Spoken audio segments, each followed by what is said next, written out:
खुलुमबाय गुफुर बियार चेनेल नायगिरिफोरनिसिम फेरेंगानि जि राव बुंनाय मुंख्लंफोरखौ गोसोम दागि फुननायखौ बिनि सोमोन्दै आं फंनैसो बर' हारिनि गेजेराव आंनि चेनेलनि गेजेरजोंनो बिथांनिसिम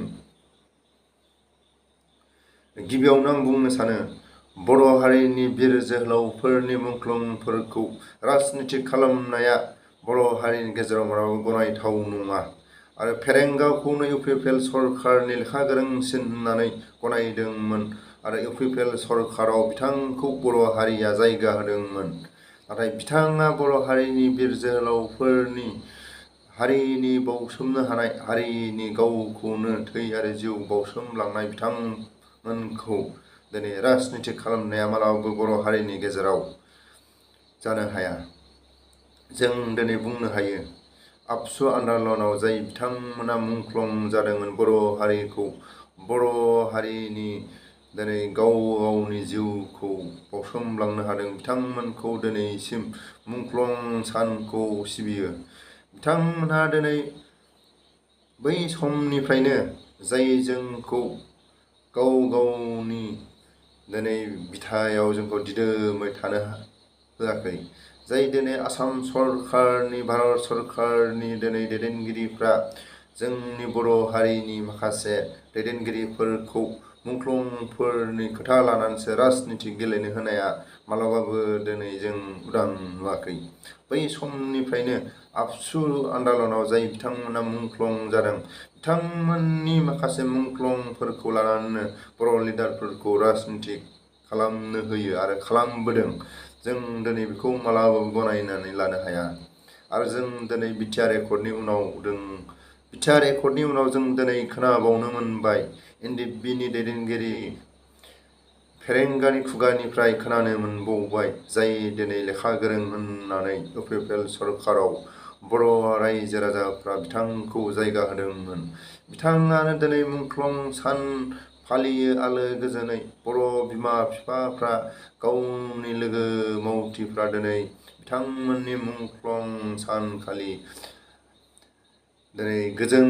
दिनै आलारि बाथि लगायनानै सिबियो। बे आलारि बाथि लगायनायनि मोनसे नेरसोनखौ दिनै दागि गोसोमसो फुननो नागिरदों।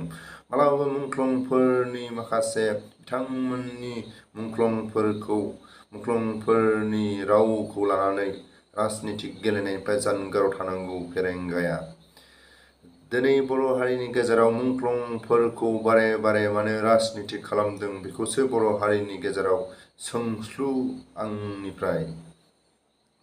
बर' हारिनि गेजेराव मानो जों दिनै मुंख्लं सान फालियो? बिथांमोनखौ आलो गोजोनै जेवारि लगायनानै मुंख्लं सानाव सिबिनाय जायो।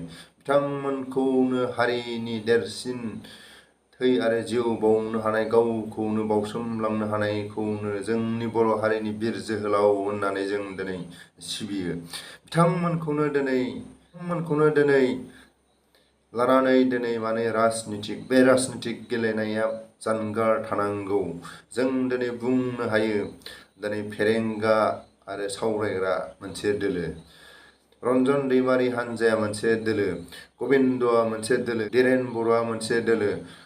साफ्रोमबो दोलोनिफ्राय जाय बिथांमोना दैदेनगिरिफ्रानो दिनै जाय बिथांमोना मुंख्लं जादों, बिथांमोना जाय हारिनि थाखाय थै आरो जिउ बाउसोमलांदों, बिथांमोननि मुंखौनो दिनै लिरनानै भारत सरकार आसाम सरकारनि सिगाङाव दिनै दैथायहरदों। बिथांमोननि थैनाय, बिथांमोननि बाउसोमनो हानायखौ नंखायसो होननानै बुंनाया मालाबाबो हारिनि गेजेराव दिनै मालाबाबो बर'फोरनि गेजेराव बिदि बुंथावना आरो राजनितिक गेलेथावना बर' लिडार जोनोम जानाय नङा होननानै जों गनायदोंमोन। नाथाय बिथांमोननि मुंख्लं जानायखौ दिनै नंखायसो बर' हारिनि गेजेराव थैयाखै होननानैसो दिनै भारत सरकार आसाम सरकारनि सिगाङाव दिनै फोरमायहरदों। बिथांनि बुंनाय रावा, बिथाङा बर' हारिनि गेजेराव गावनि बुंनाय गोरोन्थि रावखौ निमाहा बिनांगौ बेखौसो आंनिफ्राय खावलायनाय। आरो जाय बिथांमोना दिनै गोथाङै दं आरो बेखौ थैदों होननानै जुदि लिरनानै जुदि हरदोंब्ला जाय बिथांमोना दिनै माखासे राजनितिक गेलेदों बिथांमोनखौ बर' हारिनि गेजेराव निमाहा बिनो थाखायसो आं खावलायो। आरो जुदि बिथांमोना रावबो दिनै गोथांनि मुंखौ हराखैब्ला फेरेंगाया रायजो राजानि सिगाङाव खोमा हमनानै निमाहा बिनांगौ आरो बर' हारिनि गेजेराव थैयाखै, बर' हारिनि गेजेराव NDFBफ्रा मुंख्लं जायाखै होननानै जुदि भारत सरकार, आसाम सरकारनि सिगाङाव बे मेसेजखौ हरनाया बर' हारिनि लाजिथावना बाथ्रा होननानै आं गनायो। दा आंनि बुंनायाव गोरोन्थिफोर जादोंब्ला आं निमाहा बियो आरो फेरेंगानि खाथियाव आं निमाहा बियो। जाय बिथाङा दिनै लेखा गोरों होननानै बिथांखौनो जों दिनै गनायो, बर' रायजो राजायानो गनायो, बिथाङानो UPPL सरकारनि लेखा गोरोंसिन होननानै बर' हारिया जायगा होदोंमोन। जुदि मोनफ्रोमबो दोलोनिफ्राय लिरनायफ्रा जुदि सैथोब्ला आरो सोरबा गोथांखौ थैदों होननानै लिरना हरफ्लांदोंबा जाय लिरफ्लांग्रा, जाय लिरनानै हरग्रा बिथांखौ निमाहा बिनो थाखाय, बिथांखौ बर' रायजो राजानि सिगाङाव गोरोन्थिनि थाखाय निमाहा बिनो थाखाय खावलायो।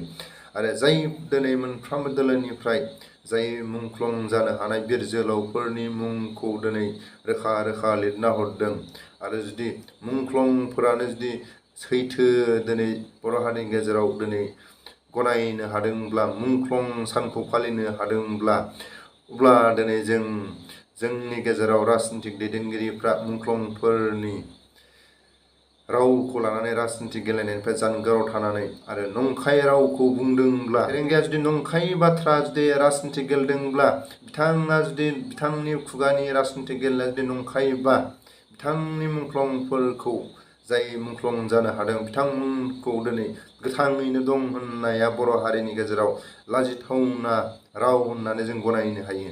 आरो गनायथावना राव जायोब्ला आरो फेरेंगानि बुंनाया गोरोन्थि जादोंब्ला, बिथांनि जुदि बुंनाय रावा जुदि नङाब्ला आरो फेरेंगानि बुंनाय रावा जुदि नंखायब्ला बिथांखौ UPPL सरकारनिफ्राय बैकट खालायनांगौ आं बेखौसो खावलायहरो। फेरेंगाया जुदि मुंख्लंफोरनि, बिर जोहोलावफोरनि थै आरो जिउ बाउसोमनो हानायखौ नंखाय राव होननानै जुदि गनायनानै बर' हारिनि गेजेराव बुंदोंब्ला आरो फेरेंगानि बुंनाय रावा जुदि नंखायबा आरो प्रमान जायोब्ला, जाय बिथांमोना दिनै सोरबा गोथाङै थानायखौ लिरनानै हरदोंब्ला बिथांनि बुंनायखौ जों बरायनांगोन। आरो जायफ्रा जुदि दिनै थैनाय मानसिया गोथाङै गैयालासिनो थायोब्ला आरो बिथांनि बुंनाया जुदि नंखाय रावबा, बिथाङा जुदि नंखाय राजनितिक गेलेदोंबा बिथांखौ UPPL सरकारनिफ्राय बैकट खालायनांगौ आं बेखौसो खावलायो।